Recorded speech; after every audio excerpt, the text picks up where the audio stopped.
Hello and welcome to Barnstable Today. I'm Len Gobeil.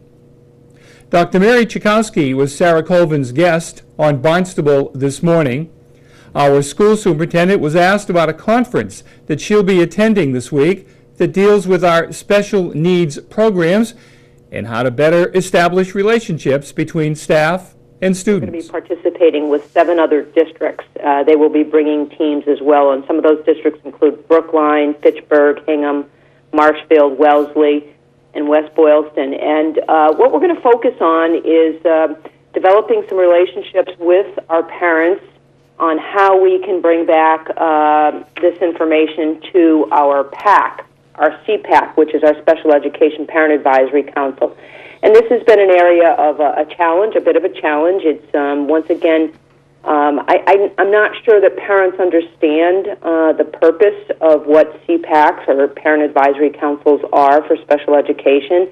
I know that we've had some challenges in developing positive collaborative relationships, so this has become one of my goals as a superintendent, one of Dr. Gizzard's goals, and we have an opportunity here to work with other districts that have similar concerns, and it's a 3-day conference. It's facilitated by the Mass Federation for Special Needs, and every district is required to have a parent advisory council. It's the law, and the purpose of the council is to advise the district on matters pertaining to special education programs. And while we've had a CPAC in place and we've had leadership in place, the relationship between the district and the PAC, the CPAC, has not always been a trusting one. And so this is an opportunity for us to work on this and hopefully begin to reinvent a new relationship with parents. What do you think are some of the biggest concerns in terms of communication, or perhaps or ways in which to alleviate that kind of rocky relationship? Well, I think, when I first came on board almost now 2 years ago and I met with the CPAC, there's an issue of trust. Trust between the district and the parents. Dr. Chikowski was also asked about how the concerns of special needs students can be alleviated. I think we have to begin to build that relationship, and it's only by action. I think, some of the feedback that I received from parents during team meetings, for example, if parents don't feel that their voices are heard, there is no one to go to after that. And we've looked at possibly putting in a liaison for parents that they can speak with afterwards. But I think overall communication, overall building of trust in the district, that's going to take time. Because this is something that I think has evolved over many, many years prior to my coming on board, probably prior to even the previous superintendent. So, trust in relationships takes time, and I'm hoping that there is going to be a new election for the leadership. They have their own set of bylaws, and in June there's going to be a new leadership currently on place. We have 2 co-interim leaders for the PAC. It's Dan Creedon and Ron Johnson, and I've been talking with them. Jane and I are actually going to go to the CPAC meeting tonight, and we're going to share this 3-day conference with the CPAC and with parents and get their feedback on what they feel might be possible actions we might take as a team during this 3 days and things that we can work on to bring back to them. Also in the program was State Representative Randy Hunt. The subject today was infrastructure of underground gas pipes. I'm a member of the Telecommunications, Utilities, and Energy Committee, the Joint Committee, and I was during my first term of service as state rep as well.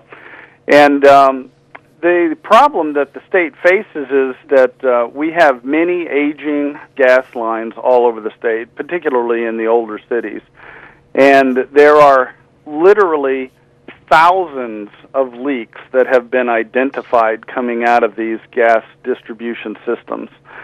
One of the bills that's in front of us is one that Lori Ehrlich has proposed. She's the other CPA, by the way, in the House of Representatives. But in this bill, she's proposed that we have a 1, 2, 3 rating system on gas leaks, and if it's determined to be a grade 1 gas leak, then that would require that immediate attention and consistent attention be paid to that until the problem is solved. In other words, that there is an existing or potential hazard for people.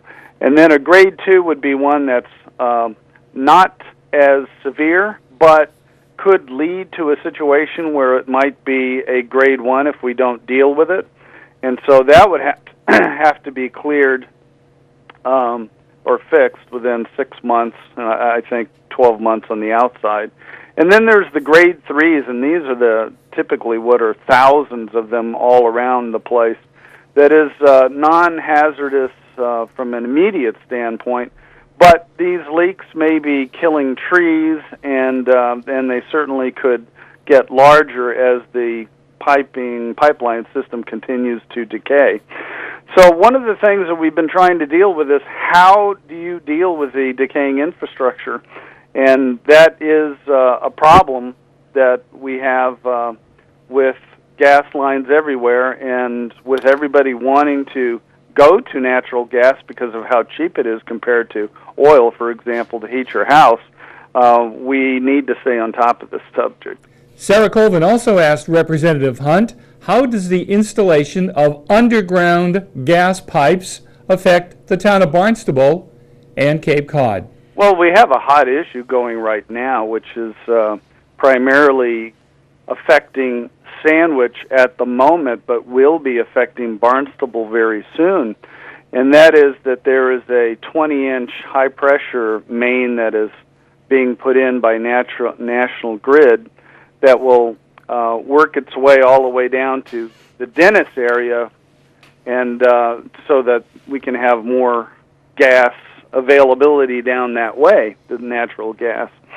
Right now, the plan is to take it along Service Road in Sandwich.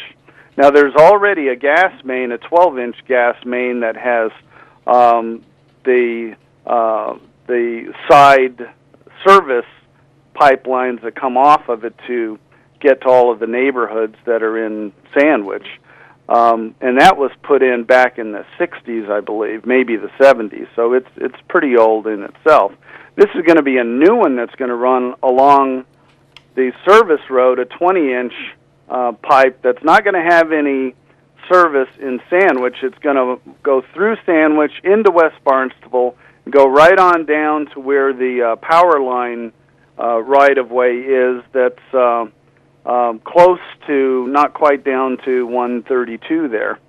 And so there's a lot of controversy going on because there are neighbors that live around this proposed gas line, and they're worried that an accident, similar to what happened in other parts of the country, and the one in San Bruno is always brought up because that was one where 8 people died and about 25 homes were destroyed.